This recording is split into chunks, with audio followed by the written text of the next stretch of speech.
to study about, we are going to basically derive the mean and variance of the chi-square distribution. Now let's quickly revise that what do you mean by a chi-square distribution basically. Chi-square distribution, it is nothing but it is a square of your standard normal variate. Yes, तो first lecture में हमने पढ़ा था all about the introduction and it will follow chi-square with the n degrees of freedom. So basically degree of freedom क्या होता है, parameter होता है आपके chi-square का. Then in the next lecture with the help of an MGF we have derived the density function of chi-square जो क्या होता है 1/2 की power n by 2 gamma n by 2 e minus chi-square by 2 and chi-square n by 2 minus 1. And you know it is a continuous distribution, it ranges from 0 to infinity. ठीक है, अब यहाँ पे क्या है, हम यहाँ पे कंफ्यूज ना हो स्क्वायर से, काई स्क्वायर से. So we have represented this chi square with n degrees of freedom by x. मतलब जहाँ काई स्क्वायर होना चाहिए था वहां हमने x लिख दिया. ठीक है, इससे कंफ्यूजन नहीं होता है.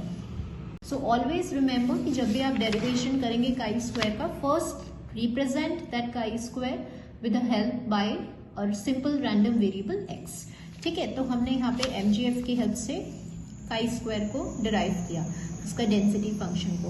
Also we have derived chi square with the help of the polar transformation. R और थीटा की टर्म्स में जैकोबियन ट्रांसफॉर्मेशन की मदद से, उसकी हेल्प से we have derived the density function of chi square. So in this lecture we will going to derive the mean and variance of chi-square distribution. So here I have written that this is a density function. Now by the definition of raw moments, now what do you mean by raw moments? That is mu r prime, right? Now in terms of expectation, ये होता है expectation x की power r about origin. Now suppose this is a continuous distribution. By the definition of expectation, this can be written as this. Now here it lies from, now x fx जो भी आपका density function है वो हमने यहाँ पे substitute कर दिया. x की पावर r चल रहा था, कॉन्स्टेंट्स बाहर निकालिए. Now here we have to integrate with respect to n, but before that, in order for the computational ease point of view, what we will do is, आपका x का base same है तो आप इसको एक कर दीजिए, n/2 + 1 + r - 1.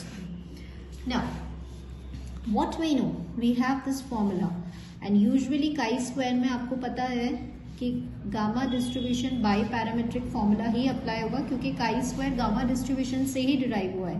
So what is the result, this. So once you will apply this,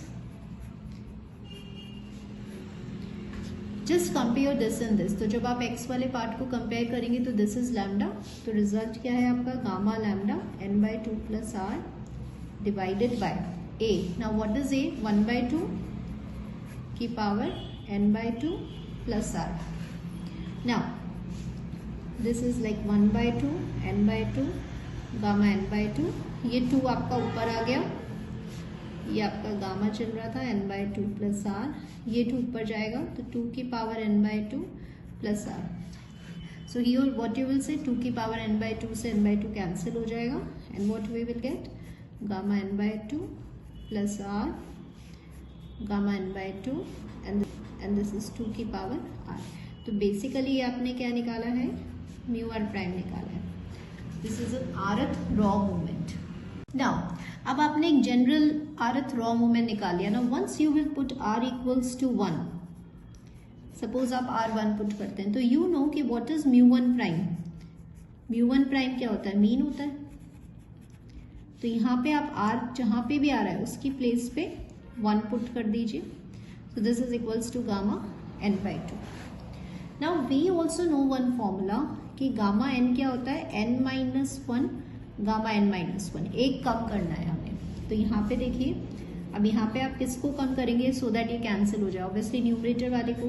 तो n/2 gamma n/2 into 2 upon gamma n/2.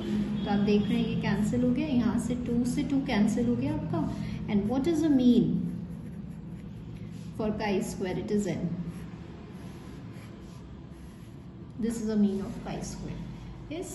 Now अब यहाँ पे आर की प्लेस पे जस्ट अ सेकेंड, आर की प्लेस पे आपका म्यू आर प्राइम आ रहा था, आर की प्लेस पे हम यहाँ पे 2 पुट कर देंगे।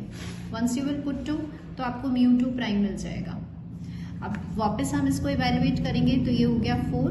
अब यूजिंग दिस फॉर्मूला एक एक कम करना है तो ऑब्वियसली न्यूमरेटर वाले को कम करेंगे तो n/2 + 1 एक कम क्या हो जाएगा, ये gamma n/2 + 1 upon gamma n/2। लेकिन अभी भी ये कैंसिल नहीं हो रहा, फिर से आप गामा का फॉर्मूला लगाएंगे।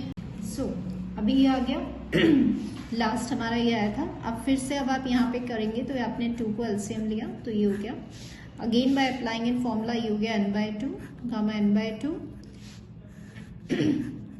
And this is gamma n/2। तो आपका ये कैंसिल हो गया, 2 and 2 4 कैंसिल हो गया, तो आपके पास क्या आया n एंड n+2। सो अभी देखिए, अब what is the formula for variance? Variance क्या होता है? Second central moment, it is represented by μ2 and what is the formula? μ2 prime minus μ1 prime का स्क्वायर। सो μ2 प्राइम तो आपका ये रहा n+2, yes, minus what was μ1 prime, mean क्या आ रहा था? n का square. So once you will solve this तो this is equals to twice of n। Yes, so students यहाँ हमने वेरिएंस निकाल लिया twice of n। Now suppose certain of the questions, जैसे हमसे इंटरव्यू या कॉम्पिटिटिव एग्जाम्स में क्वेश्चन पूछ लिया कि चलो रिलेशन बताओ मीन एंड वेरिएंस का इनका आई square, what is the relation between mean and variance? तो आप देख रहे हैं कि वेरिएंस जो है वो ट्वाइस ऑफ मीन है, ठीक है, काई स्क्वायर में। तो दिस इज, आपसे बोला कि कौन सा ऐसा डिस्ट्रीब्यूशन है जिसमें variance is twice of mean in chi square, तो वो डिस्ट्रीब्यूशन कौन सा है? Continuous distribution. तो these are the certain properties of chi-square distribution. Yes, now another one important thing which I want to tell you, suppose in order to find the skewness and kurtosis, μ3 third central moment, fourth central moment, तो कैसे हम इसको derive करेंगे? देखिए μ3 prime अगर हमें निकालना है, सो आपका μ2 प्राइम क्या आ रहा था? n+2, आप देख रहे हैं इवन है, तो μ3 प्राइम को अगर हमें डिराइव नहीं करना, हमें वैसे ही देखना है, तो क्या हो जाएगा? n+2 n+4। yes, suppose if I want to write μ4 prime तो क्या हो जाएगा? n+2 n+4 n+6। so this is how we can form the sequence। तो above derivation से हम μ3 प्राइम एंड μ4 प्राइम भी निकाल सकते हैं, और इनकी हेल्प से हम अपना third central moment and fourth central moment, skewness, kurtosis, right. Now what I want to tell you कि this is the major properties. Suppose अगर आपके पास कोई क्वेश्चन है, क्वेश्चन क्या है? शॉर्ट क्वेश्चन कि सपोज x जो है it follows chi square with 4 degree of freedom, yes, and then तो हमारा मीन क्या हो जाएगा इसका? तो क्या हम इसको देखकर मीन बता सकते हैं? तो मीन बेसिकली किसके इक्वल है? n, and what is n? n is nothing but it is the degree of freedom of chi square. तो मीन क्या हो गया इसका? 4 हो गया। सपोज आपसे बोले what is the variance? Now what is variance? Variance it is twice of mean, तो क्या हो जाएगा आपका? 8 हो जाएगा। तो व्हाट आई वांट टू से इज कि जब काई स्क्वायर में जो डिग्री ऑफ फ्रीडम होती है वो तो मीन होता है, और twice of degree of freedom that is the variance. And what is the relation, what is the major property of chi square? That variance it is twice of mean. So आज हमने क्या देखा? हमने mean and variance देखा, जो हमें याद रखना है। Mean it is equal to the degree of freedom of chi square, and variance जो है it is twice of this. This is with the help of the basic gamma distribution की property से हमने किया।